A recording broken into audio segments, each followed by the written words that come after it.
kembali lagi bersama saya Zena di podcast Ngoceh Ngobrol Receh. Oke teman-teman, pada hari ini kita nggak bakal ngoceh sendirian nih, karena kita bakal kedatangan tamu spesial yang bakal nemenin kita ngoceh pada hari ini. Langsung saja tanpa lama-lama, siapkan cemilan, tarik selimut kalau kalian lagi rebahan ya. Kita undang Kak Rizka. Hai. Oke, Kak Rizka, gimana kabarnya Kak sebelumnya? Alhamdulillah baik. Alhamdulillah. Sebelum kita masuk ke segmen ngoceh nih, boleh aku mau tanya-tanya beberapa hal dulu, boleh nih? Boleh. Boleh. Seperti yang kita tahu, Kak Rizka kan ini terdaftar sebagai salah satu mahasiswi di Sekolah Tinggi Agama Islam Bumi Silampari Lubuk Linggau nih. Kalau boleh tahu jurusan apa ya Kak? Kalau untuk jurusan sendiri itu KPI atau Komunikasi Penyiaran Islam yang ada di SDI Bumi Silampari Lubuk Linggau. Oke, jadi KPI ya Kak jurusannya. KPI. Selain ngampus nih, kira-kira apa aja sih atau ada kegiatan nggak selain ngampus yang Kakak kerjain saat ini? Mungkin ada beberapa sampingan ya untuk menunjang finansial gitu. Di sela-sela misalnya nggak kuliah gitu. Oke, selanjutnya kira-kira nih Kak, apa sih motivasi Kak Rizka sendiri untuk menggunakan cadar? Cadar kan Kak ya namanya Kak? Cadar. Motivasi tersendiri, ataukah ada dorongan dari pihak tertentu atau gimana tuh Kak? Boleh tolong diceritain. Oke. Kalau ngomongin soal cadar itu kayaknya lebih ke panggilan hati ya. Karena kalau dibilang motivasi, jujur yang memotivasi itu nggak ada sebenarnya.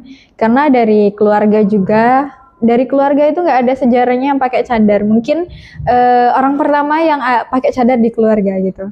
Hanya saja karena dulu waktu SMP, saya tuh sempat sekolah di luar tapi belajar di pondok gitu. Nah, jadi dari sana saya mungkin sedikit banyak belajar, walaupun nggak serius banget, tapi masuk gitu, nyambung ke dalam hati dan nurani saya sampai pada akhirnya di 2021 itu saya memutuskan untuk menggunakan cadar. Gitu. Oke, Masya Allah. Berarti ibaratnya hatinya terketuk ya Kak? Iya. Panggilan kayak gitu, Masya Allah. Semoga saya juga kapan-kapan terketuk hatinya. Aduh. Oke, sedikit nih Kak, penasaran nih, lebih ke penasaran. Tadi aku kayak ngintip sedikit waktu kedatangan Kak Rizka sendiri ke lokasi. Kayaknya aku lihat tadi pakai motor sport ya Kak? Iya.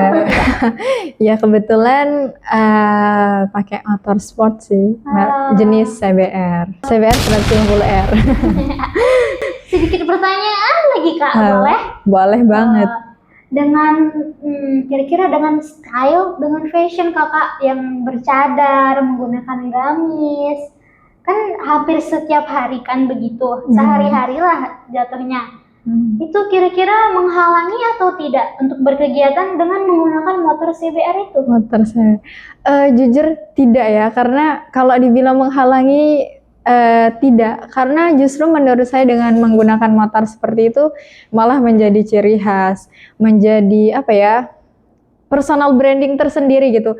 Karena saya memang hobi dengan motor-motor seperti itu sebenarnya dari zaman SMP. Cuma baru sekarang juga yang kecapaian punya sendiri gitu. Ya, saya berharap juga dari motor itu saya nanti bisa ngonten-ngonten, jadi content creator. Ya lumayan. Maksudnya kalau seandainya itu nanti bisa saya kembangkan kan lumayan gitu. Oke, dah nggak berasa ya teman-teman. Dari yang awalnya kita cuma ngobrol receh, ternyata pada hari ini kita bisa bawa pulang sesuatu gitu dari Kak Rizka ini. Makasih banyak buat teman-teman yang udah nemenin sampai akhir. Dan gak lupa juga terima kasih sedalam-dalamnya buat Kak Rizka yang telah bersedia meluangkan waktunya untuk hadir dalam acara podcast Ngoceh Ngobrol Receh di podcast saya di Bumi Silampari ini. Sampai jumpa di episode Ngoceh selanjutnya. Bye-bye.